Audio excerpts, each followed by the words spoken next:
Seekor lalat bisa menjerumuskan kita ke dalam neraka, tapi seekor lalat pula bisa membawa kita menjadi penghuni surga. Nah pemirsa, apa yang menyebabkan hewan kecil itu begitu penting menentukan hidup kita di akhirat? Lantas, apa hubungan lalat dan perbuatan syirik yang akan menjadi tema episode Hasanah kali ini?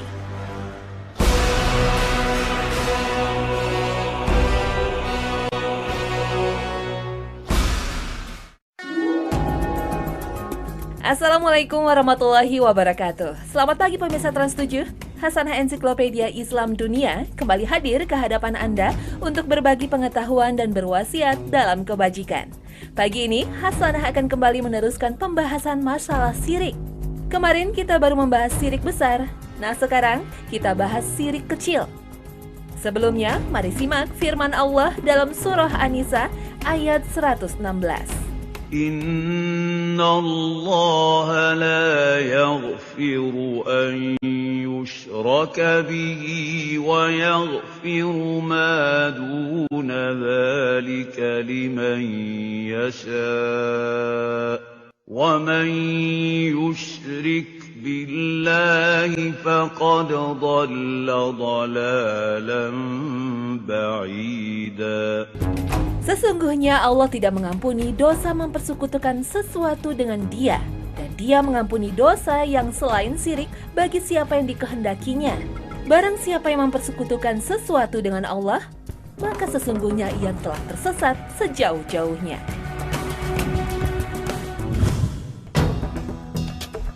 Sekedar mengingatkan, syirik adalah perbuatan manusia yang menyamakan makhluk dengan Allah dalam persoalan yang merupakan kekhususan Allah. Seperti berdoa kepada selain Allah, ataupun meminta keselamatan kepada selain Allah. Selain itu, syirik juga memalingkan suatu bentuk ibadah berkurban, bernazar, berdoa, dan sebagainya ditujukan kepada selain Allah.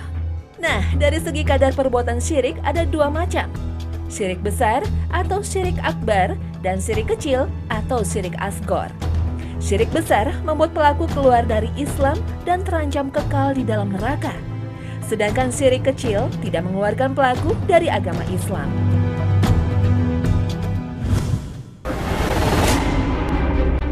Tahukah Anda perbedaan syirik besar dan syirik kecil? Ada beberapa perbedaan yang ada dalam kedua perbuatan ini. Yang pertama, syirik akbar atau syirik besar mengeluarkan pelakunya dari agama alias murtad, sedangkan syirik asghar tidak. Yang kedua, syirik akbar pelakunya kekal diazab dalam neraka. Sedangkan pelaku syirik asghar tidak kekal apabila diazab di dalam neraka.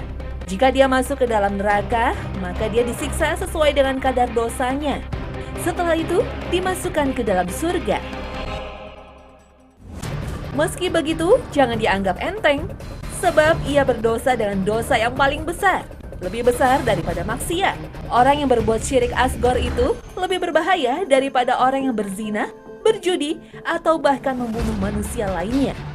Perbedaan ketiga, syirik akbar membatalkan seluruh amalan soleh, sedangkan syirik asghar seperti riya, atau amalan yang mengharapkan bagian dari dunia, hanya membatalkan amalan yang bercampur dengannya saja. Perbedaan keempat, syirik akbar menyebabkan halal darah dan harta pelakunya, sedangkan syirik asghar tidak menyebabkan halal darah dan harta pelakunya. Maksudnya, pelaku syirik besar boleh dibunuh oleh penguasa atau pemerintah Islam yang sah, sedangkan syirik kecil tidak boleh. Apa yang dimaksud dengan syirik kecil?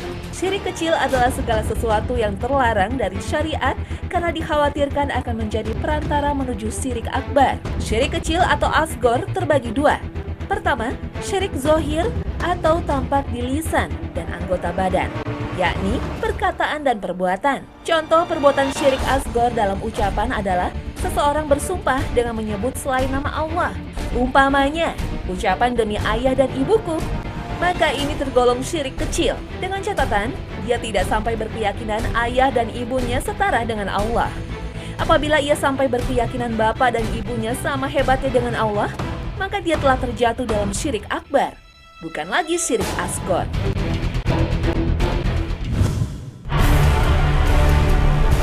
Bagaimana dengan contoh perbuatan syirik kecil dalam perbuatan manusia? Kita lihat misalnya seseorang yang terhindar dari sebuah musibah marah bahaya.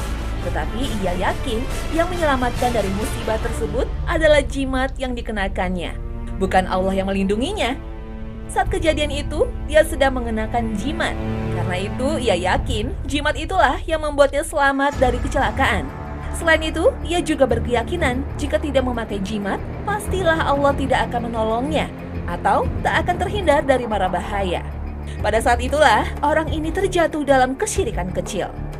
Sebaliknya, apabila dia berkeyakinan 100% selamat musibah disebabkan jimat-jimat yang dia kenakan, ditambah dia meyakini bahwasannya jimat-jimat itu dengan sendirinya memiliki kemampuan untuk menghindarkan dia dari musibah, maka dalam keadaan seperti ini, dia telah terjatuh dalam syirik akbar. Maka jauh lebih baik bila jimat-jimat yang ada tersebut harus dibuang agar kita benar-benar terhindar dari kesyirikan. Sekarang syirik kecil yang kedua, yakni syirik khafi atau tersembunyi. Syirik ini ada dalam tujuan dan niat sebuah ibadah. Contoh perbuatan syirik asgor yang masuk kategori khafi adalah seseorang yang melakukan amalan sholat dengan niat mendapatkan pujian orang lain, bukan berharap pahala dari Allah. Contoh lain, seseorang berinfak bukan untuk mendekatkan diri kepada Allah, tetapi dia menginginkan pujian manusia. Dia berharap dipuji sebagai orang yang gemar beramal. Dalilnya adalah firman Allah Ta'ala dalam surah Al-Kahfi ayat 110. Barang siapa mengharapkan perjumpaan dengan Robnya, maka hendaklah ia mengerjakan amal yang soleh dan janganlah ia mempersekutukan seorang pun dalam beribadah kepada Robnya. Perbuatan syirik kecil kategori ini merupakan bentuk syirik yang tersembunyi yang sangat dikhawatirkan oleh Rasulullah SAW menimpa para sahabat beliau. Bila para sahabat saja masih dikhawatirkan akan tertimpa syirik kecil, maka bagaimana dengan kita semua yang sangat jauh keimanannya dibandingkan mereka? Karena itu, sudah selayaknya kita lebih takut jika hal ini menimpa kita semua. Bagaimana agar terhindar dari perbuatan syirik yang tersembunyi ini? Di antara caranya adalah dengan berdoa agar terlindung dari syirik, baik syirik yang kita ketahui maupun yang kita tidak sadari. Selain itu, kita senantiasa memperbaiki niat dan keikhlasan kita dalam setiap amal perbuatan yang kita lakukan, baik saat akan beramal maupun setelah beramal. Selain itu, kita harus sadari bahwa hanya Allah lah yang paling berhak mendapatkan segala bentuk peribadatan, bukan yang lain. Sedangkan manusia sama sekali tidak berhak, mereka semua sama sebagai hamba di hadapan Allah. Maka janganlah sekali-kali kita mencari muka dan pujian di hadapan manusia dalam ibadah yang kita lakukan. Jika manusia saja tidak berhak, apalagi makhluk halus, jin, ataupun ruh orang yang telah meninggal. Mereka tidak memberi manfaat untuk manusia.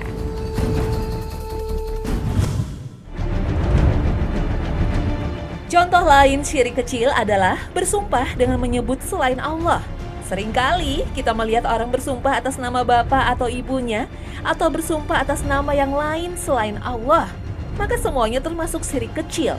Nabi Muhammad SAW memberi wejangan yang sangat jelas.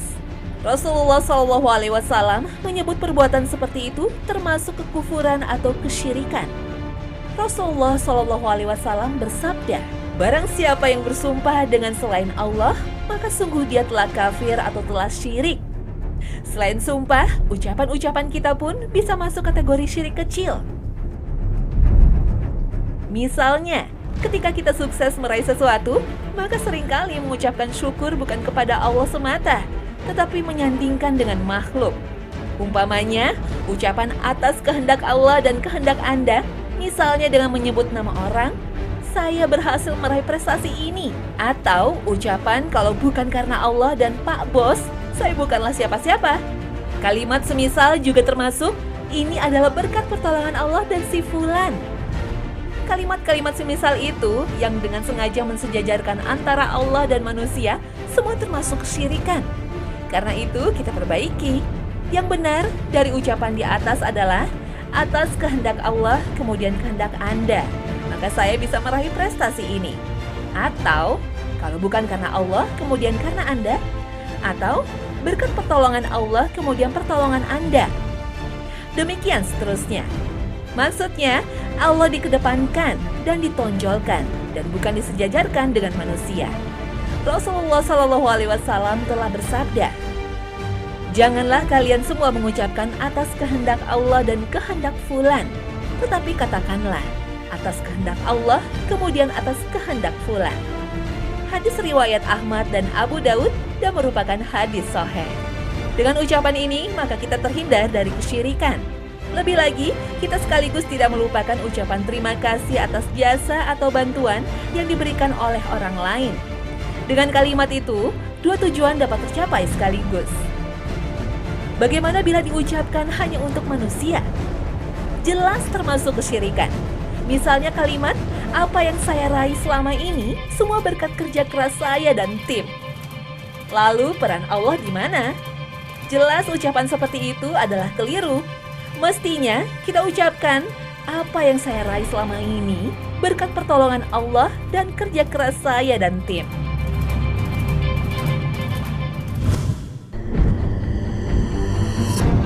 Contoh lain dari syirik kecil adalah tatoyur, yaitu merasa sial atau naas karena melihat jenis burung tertentu. Termasuk tatoyur adalah percaya ada angka-angka membawa sial.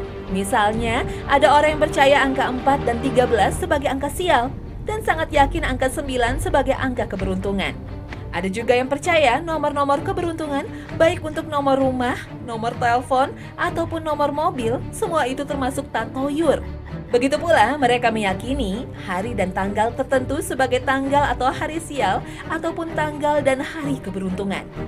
Rasulullah SAW telah bersabda dari Ibnu Mas'ud secara marfu, tiaroh adalah syirik, tiaroh adalah syirik, dan tidak ada seorang pun dari kita kecuali terbesit dalam dirinya sesuatu dari hal itu.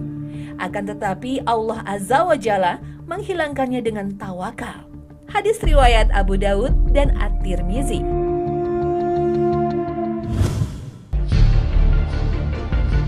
Demikian juga termasuk syirik kecil, yaitu memakaikan gelang dari benang dan lainnya kepada anak-anak dengan tujuan untuk menolak bahaya atau bala. Ada juga yang menggantungkan jimat tertentu untuk mencegah pengaruh lain atau untuk mendatangkan keberuntungan. Semua sama saja termasuk syirik kecil. Mengapa termasuk kesyirikan? Tidak lain karena perbuatan tersebut mengotori tawakal kita kepada Allah. Di samping itu juga mencemari tauhid kita kepada Allah. Rasulullah SAW telah bersabda tentang orang yang memakai jimat. Barang siapa yang menggantungkan jimat, maka dia telah syirik. Hadis riwayat Ahmad. Khusus dengan jimat ini, maka kita perlu lebih hati-hati lagi. Memakai jimat termasuk dalam kategori syirik kecil jika pemakainya berkeyakinan bahwa jimat itu hanya merupakan sebab atau sarana saja. Adapun jika ia meyakini dan menggantungkan diri secara mutlak dan berkeyakinan bahwa jimat tersebutlah yang dapat memberikan perlindungan, maka orang tersebut telah jatuh kepada syirik besar. Nauzubillah min zalik.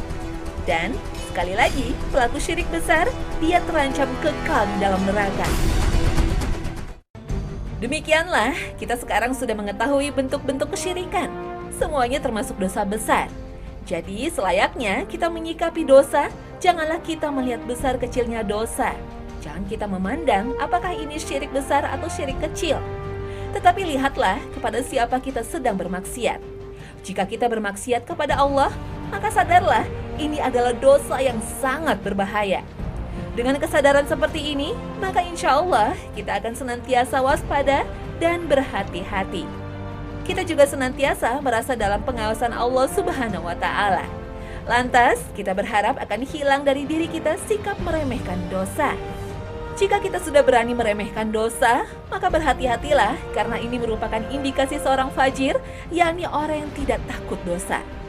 Ibnu Mas'ud radhiyallahu anhu pernah berkata, seorang mukmin melihat suatu dosa seakan-akan dia duduk di bawah gunung dan takut jika gunung itu menimpanya. Beliau melanjutkan, adapun orang fajir, maka ia memandang dosa bagaikan lalat yang hinggap di hidungnya. Lalu beliau berisyarat begini, yakni menggerakkan tangannya di depan hidung untuk mengusir lalat. Ini merupakan isyarat bahwa ia meremehkan dosa, sebagaimana ia meremehkan seekor lalat yang terbang di hadapan hidungnya.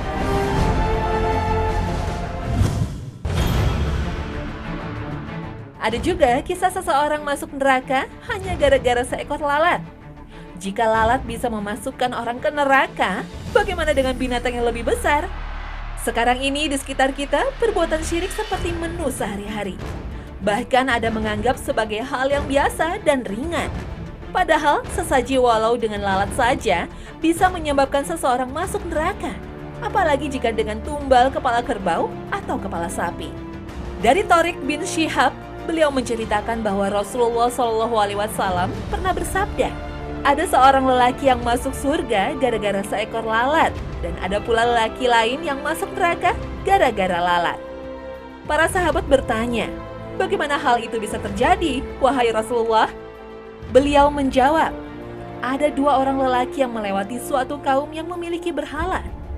Tidak ada seorang pun yang diperbolehkan melewati daerah itu, melainkan dia harus berkorban, memberikan sesaji sesuatu untuk berhala tersebut. Mereka pun mengatakan kepada salah satu di antara dua lelaki itu, berkorbanlah.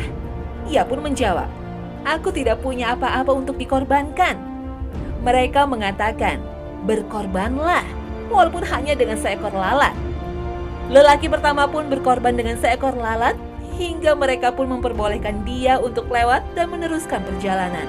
Karena sebab itulah, ia masuk neraka. Mereka juga memerintahkan kepada orang yang kedua, berkorbanlah. Ia menjawab, tidak pantas bagiku berkorban untuk sesuatu selain Allah Azza wa Jalla. Akhirnya, mereka pun memenggal lehernya. Karena itulah, orang kedua ini masuk surga. Hadis riwayat Imam Ahmad. Nah pemirsa, jangan menganggap enteng perbuatan syirik. Kita memohon kepada Allah agar Dia menjadikan kita semua sebagai hamba-hambanya yang bertakwa, yang selalu memelihara diri dari dosa, lebih-lebih dosa syirik baik besar maupun kecil. Kita berharap agar jangan sampai terperosok pada tipu daya setan. Allah berfirman, أَفَمَنْ هُوَ قَائِمٌ عَلَى كُلِّ نَفْسٍ بِمَا كَسَبَتْ وَجَعَلُوا لِلَّهِ شُرَكَاءَ قُلْ سَمُّوهُمْ أَمْ تُنَبِّئُونَهُ بِمَا لَا يَعْلَمُ فِي الْأَرْضِ أَمْ بِظَاهِرٍ مِّنَ الْقَوْلِ بل زين للذين كفروا مكرهم وصدوا عن السبيل ومن يضلل الله فما له من هاد. Sebenarnya orang-orang kafir itu dijadikan oleh setan memandang baik tipu daya mereka dan dihalanginya dari jalan yang benar. Dan barang siapa yang disesatkan Allah, maka baginya tak ada seorang pun yang akan memberi petunjuk. Al-Quran Surat Ar-Ra'd ayat 33. Agar kita terhindar dari perbuatan syirik, maka kita sedikit rinci lagi. Syirik menurut kadarnya perbuatan terbagi menjadi syirik besar dan syirik kecil. Sedangkan syirik akbar itu ada syirik dalam berdoa, yakni merendahkan diri kepada selain Allah dengan tujuan untuk meminta dan berharap kepada selain Allah. Ada juga syirik dalam niat, kehendak, dan maksud, yakni ibadah ditujukan semata-mata ingin dilihat orang atau untuk kepentingan dunia semata. Ada juga syirik dalam ketaatan, yakni menjadikan sesuatu sebagai sekutu bagi Allah dalam menjalankan syariat dan ridho atas hukum tersebut. Berikutnya, ada syirik dalam kecintaan. Seseorang beribadah dengan menempatkan makhluk sebagai tandingan bagi Allah Subhanahu wa Ta'ala, atau menyetarakan kecintaan makhluk dengan Allah.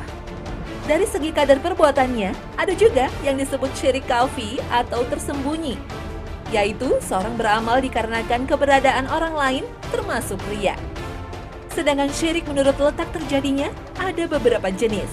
Pertama, syirik i'tiqadi. Syirik yang berupa keyakinan, misalnya meyakini bahwa Allah Subhanahu wa Ta'ala yang telah menciptakan kita dan memberi rizki pada kita. Di sisi lain juga percaya bahwa dukun bisa mengubah takdir yang telah digariskan kepada kita. Hal ini termasuk syirik akbar yang mengeluarkan pelakunya dari agama Islam. Syirik berdasarkan letak terjadinya ada yang disebut syirik amali, yaitu setiap amalan fisik yang dinilai oleh syariat Islam sebagai sebuah kesyirikan. Seperti menyembelih atau berkorban binatang untuk selain Allah. Begitu juga orang bernazar untuk selain Allah. Yang ketiga, berdasarkan letak perbuatan syirik. Ada yang disebut dengan syirik lafzi. Syirik lafzi adalah setiap lafaz atau ucapan yang dihukumi oleh syariat Islam sebagai sebuah kesyirikan. Umpamanya, bersumpah dengan selain nama Allah, seperti perkataan sebagian orang, penolongku itu Allah dan engkau. Dan aku bertawakal kepadamu. Kalau bukan karena Allah dan si fulan, maka akan begini dan begitu. Mestinya diucapkan dengan kata sambung kemudian, bukan dan, untuk memisahkan antara Allah dan Allah. Syirik memang perbuatan dosa manusia sejak zaman Nabi Nuh. Tidak heran bila sekali bernabi Ibrahim saja memohon agar keturunannya terhindar dari perbuatan syirik. Nabi Ibrahim alaihissalam meminta perlindungan kepada Allah dari kemusyrikan. Beliau berkata, "Dan jauhkanlah aku dan anak cucuku dari menyembah berhala-berhala." Al-Quran Surat Ibrahim ayat 35. Anak cucu Nabi Ibrahim alaihissalam adalah para nabi dan rasul. Karena itulah Nabi Ibrahim disebut bapak para nabi. Apabila Nabi Muhammad SAW dan Nabi Ibrahim meminta perlindungan kepada Allah dari perbuatan syirik, dan mereka berdua khawatir melakukan perbuatan itu, maka bagaimana dengan orang-orang yang lain, termasuk kita? Jangan sampai kita terjatuh dalam kesyirikan dalam bentuk apapun dan cara bagaimanapun. Inilah doa agar kita terhindar dari syirik. Ya Allah, sesungguhnya aku berlindung kepadamu, agar tidak menyekutukan kepadamu, sedang aku mengetahuinya, dan minta ampun terhadap apa yang tidak aku ketahui.